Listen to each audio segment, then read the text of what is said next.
Welcome to Sound and Fury. I am Eric Wilfred Watson, and I am a console video game player. And I'm Hugh Frank, and I'm a PC gamer. Today we're going to talk about Starfield, which is a game I have not played. But I have, and it's awesome. One of the many differences between the two of us. Yes.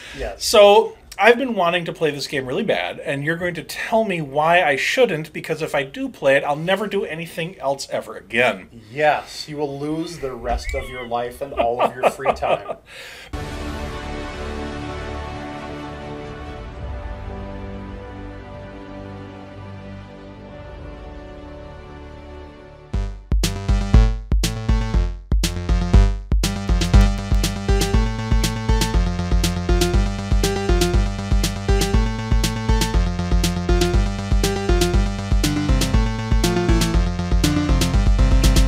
Before we get into the game, I just want to explain to the audience a little bit our differences in gaming preferences and why this game kind of overlaps between the two.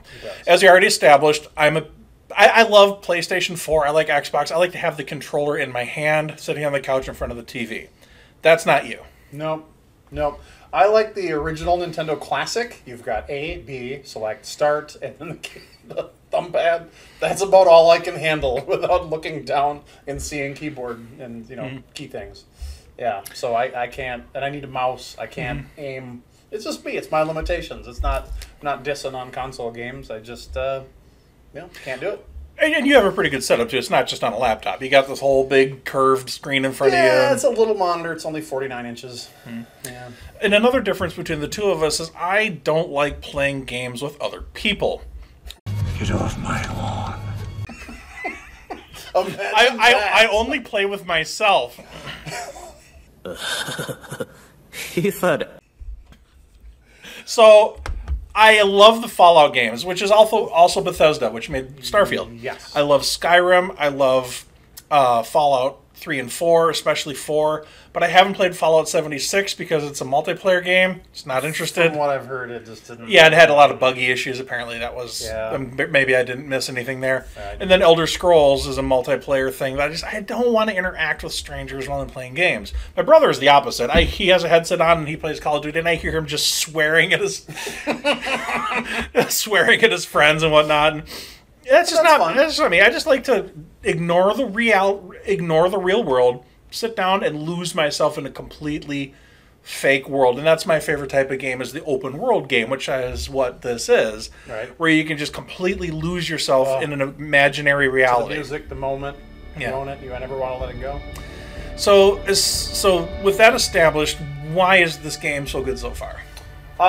So I have probably watched 40, 50 hours of previous to the release of this game, and I've only gotten to play for like 6. Yeah, busy these days. I game when I can. Being an adult sucks. You have to do things like go to work. Yeah. Raise your kids. Right. Pay bills. Yeah, I mean, all these adult things. So, yeah, I mean, I've never liked adultery. Adulting, anyway. Yes, being an adult. So I have barely scratched the surface of this thing. It is a completely immersive. It is a one-player game, which I'm a World of Warcraft gamer. I've been playing that since 06 actually. And really was into it a long time ago, and all my friends played, and I made new friends over the game that I've been to people's weddings, they've been to mine that were gamer friends, so I'm totally into that. Later on in life, we all get busy and we don't really play anymore. I'm like the last holdout, I think, that plays World of Warcraft. So that's my background. But this one, I'm not opposed to single player games. And at the stage in my life where I am now, that's actually works out. Even when I play multiplayer games, I just play with myself. By myself. The storyline starts with you are they call you Dusty. You're like a brand new minor, not minor. I feel it necessary to distinguish that based on where this conversation came from. You're in a mine. You have equipment to mine things, and you end up touching this artifact, and you see, if you've ever seen 2001, it's like a shorter version of that, lights and sounds, and my God, it's full of stars. And then the storyline goes from there. It's actually 2010. My God, it's full of stars.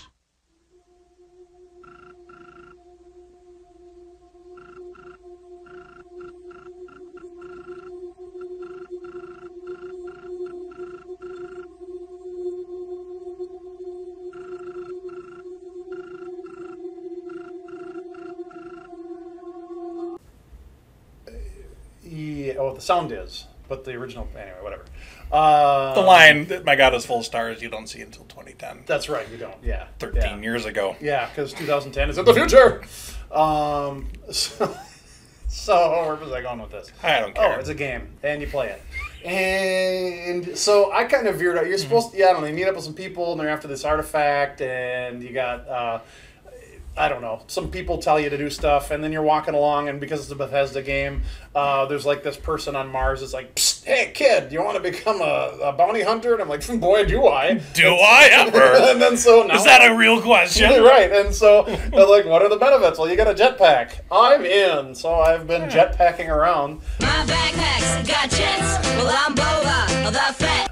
Shooting It's like, people. it's like in Skyrim, another Bethesda game. It's like, oh, I can be in the Assassin's Guild now. Okay. Yeah. Sure. Exactly. So I kind of forgot what the plot's about, and now I'm a bounty hunter. Yeah. Yeah. But yeah, I should play games more. I guess what the kids say these days is gaming. But I should play more video games. Those kids with their hula hoops and their Atari systems. But if I do it too much, though, I'm going to get recruited to fight on another planet. Yes, you've been recruited by the Star League to defend the frontier against Zur and the Kodan Armada. Yeah, that. Greetings, Starfighter. But I don't have anything else to add because I've never played the game, which is awkward for doing the review of the game. But you've played Bethesda games. I have. I love Bethesda games. Is there a lock-picking thing? Yes, there is. They're called digipics. Okay, because I can tell... And I'm terrible at it. I've tried like 7 times. I have 1 success so far. Because I was wondering about that because Skyrim and Fallout all have the same lock-picking mechanism, the same whatever computer software they use to do that. I was wondering if that was going to be incorporated into this game too. This one's got a series of circles with there's like kind of holes in the circle or like incomplete parts of the circle, and then you have your keys have different shapes, and you have to put them in at the right It spots. sounds Tetris-y. Yes, yeah. I mean, it's kind of a puzzle. You could probably find an animation from the game and show it. It looks like that. That's Hulk Hogan swinging on a wrecking ball. Oh, not again! I went in like a wrecking ball. But I haven't even I haven't even gotten really into the starship combat yet, which is really what got me into the game. I'm not terribly into first-person shooters much. Although I did play Colony for the Mac SE back in 1987, if anybody can beat that. I played Castle Wolfenstein on my 386 DX25 back in the early 90s. I played the shit out of the Mass Effect games, which is a space first-person the shooter. Bethesda? No, it's not, but it's a similar concept where your decisions really affect how the story goes, probably even more so than Bethesda. Bethesda lets you, like in Fallout 4, do you want to be with this group or this group? Do you want to work with the Underground Railroad, or do you want to work with the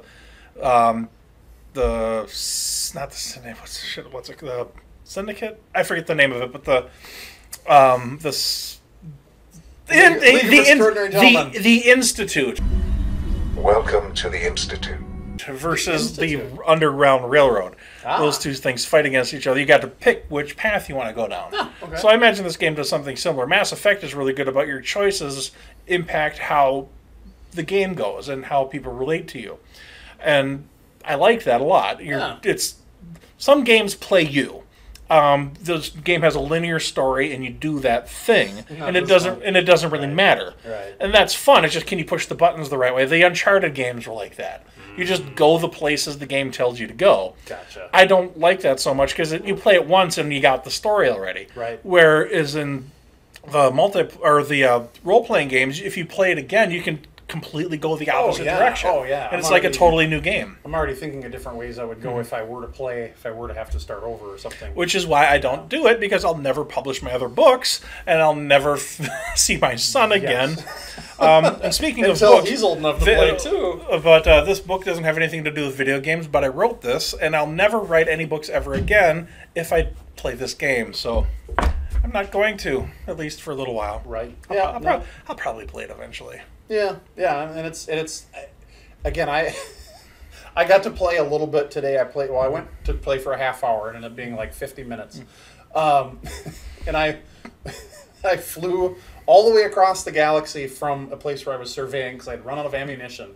And then it took me, that was like 5 minutes. And then the other 45 minutes was me trying to find my way around this massive city, trying to find a place to go sell stuff and buy more ammunition and fly back to the other side of the galaxy. Sounds fun to me. Yeah. Yeah. But I totally, like, you could build your own ships, like, from scratch. You can customize the ships that you have with, like, thousands of pieces parts. It is the game that I've always wanted to play since, like, honestly, since I played Galaga in the arcade back in the 80s, and when the little thing comes and nets your ship, and then you can get the two ships put together. And then shoot up the little thing and blow the ship. Yes, with both, like, That's one of the best games ever. Yeah, that's like the first instance of building my own ship, and I've wanted, like, Masters of Orion 2. I don't know, I had 3, 4, 5. There's a whole bunch of them. I haven't played those, but like customizing, building your own ships, that's been like my thing. And being able to build and pilot my own ship is just like been a dream. And this is it. And ironically, I'm more into the first-person shooter part because you got to get enough money to buy ship parts, and I'm not there yet because hell, I'm still selling all my stuff to buy ammo because I'm not very rich. There's ways to make money. I don't know if you're here to find that out. I don't have that. Yeah, we have no advice on playing the game. We just think it's no advice on playing the game other than don't put too much into what you think you're gonna do because you probably won't. Have you run into any bugs? Because Bethesda's last couple releases have been rather buggy. There's one I would. Which is unrelated to our Starship Troopers review, which we just right. recorded. Yeah. I did run into a bug where a couple of my save games got corrupted, and it was a bit of a bummer. I had to go back. I had actually gotten to like level 5, and I had to go back to level 4, and I was surveying a planet. I was like, like 60% done, and then I go back, I'm like at 38%. I'm like, because my save games, I'd go to load them and they wouldn't. Well, that's not good if you're only like 6 hours into the game. Yeah. It was a bit, it was heartbreaking. And then I thought, well, do I need to start over? And then my second thought was, well, why would I start all the way back at the beginning? Because I would already had like 4 hours in at that point. So there was one, and it was a sizable bug. I'm not sure what happened. There's another kind of where if you go in to talk to a person in a room where multiple people are talking, if person A is talking to person B, and you're also talking to person B, you hear the dialogue happening. You hear person B talking to you at the same time person A is still talking. So you hear like overlapping dialogue and can't understand either one. So you have to listen to one person finish talking before you talk to the next person. Yeah. So I don't know if that's really a bug per se. I don't know if they expected people to like try to fly through the stuff like World of Warcraft gamers. Oh, here's a quest. Something about killing. Okay, go. That's you. A lot of time. There's a couple different kinds of gamers too. There's the people that really pay attention to all the details of the side quests, and there's the people that are pushing the buttons as quickly as possible to get to the actual part. I don't give a shit what the story is. Right. I'm sort of halfway in between. It depends on the quest. But after you've gone through your 1100th cave in Skyrim, you don't really give a shit why you're there anymore. You just want to kill things. Right. And in World of Warcraft, they've, like, for better or worse, they've made it so easy with it. You go to a quest. A quest giver has a big exclamation point above his head. Not an L. Big exclamation point above his head, and then there's a place on your map where you go. And like more often than not, it's pretty obvious what you're supposed to do. Every once in a while, you got to read the dialogue. But you can literally grab a quest, not know what you're doing, go kill some things, come back. Now he's got a question mark above his head, and then you score your gold or whatever. It's very mindless. You can go through multiple quests over and over again, but it doesn't, unless you're really reading and paying attention to the story. This is different. You're just there's people, and you got to kind of talk to everybody to see who might have work for you or who might not. And some people it might be a little more obvious. Some people, kind of call you over. Sometimes you overhear conversations. Like I overheard a security guard in one of the cities talking about, oh, that woman keeps on coming to the bar and complaining about her lost, something or other. It's like, okay, well, I know if I go to the bar, I'm probably going to run into this woman, and she'll tell me, maybe give me a mission to go find it. I got distracted because at that point I was buying ammo and I went back to kill some shit. So You should watch Free Guy. Free Guy? A movie about a non-playable character, with Ryan Reynolds. It's fantastic. All right. Anyway, that's completely unrelated to the conversation, but we were talking about stuff that made me think of that movie, which is excellent. Yeah. So this is my first Bethesda game, but you've played all of the other ones. Well, no, not even close to all of them, but I've... I came into the Fallout games a little bit late. I didn't play 1 or 2, just because they're on consoles that I didn't have, and I'm not a PC gamer. I'm not about to go buy them that way. So I played Fallout 3 and 4, which I love, especially Fallout 4. And I played Oblivion and Skyrim, which are the most Elder two recent... Scrolls, right? Yeah, they're the 2 most recent Elder Scrolls game before they did the massive multiplayer one, which I have been avoiding. Gotcha. I would love for them to release more of these. They take their time releasing them.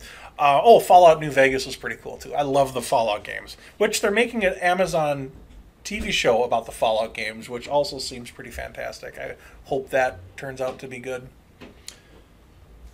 Gotcha. Well, I had heard that Todd Howard, one of the directors from Bethesda, was going to do a new Elder Scrolls game, but then he took an arrow to the knee. Oh. With that, we're going to end this video. Please hit the subscribe button. We'll talk about other video games, probably not. We'll talk about other movies, probably. We'll talk about other TV shows, most likely. We'll talk about books, depending if I learn to read or not. And we'll see you then. There we go. Stuff and things. I used to be an adventurer like you. Then I took an arrow in the knee. I used to be an adventurer like you. Then I took an arrow in the knee. I used to be an adventurer like you. Then I took an arrow in the knee. I used to be an adventurer like you. Then I took an arrow in the knee. I just want to tell you both good luck. We're all counting on you.